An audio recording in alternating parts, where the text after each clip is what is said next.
Hello everyone and welcome to this video guide. I will share with you step by step how to open Credit Agricole bank accounts.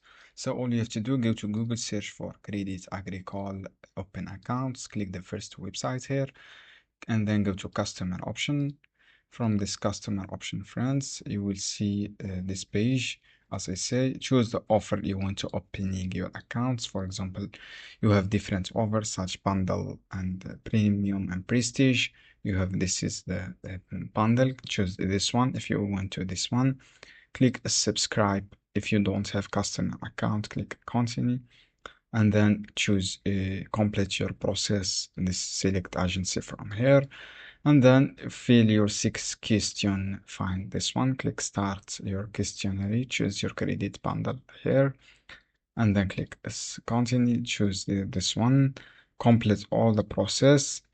And then when you complete the process, you will see write your email address and your all details from your Credit Agricole.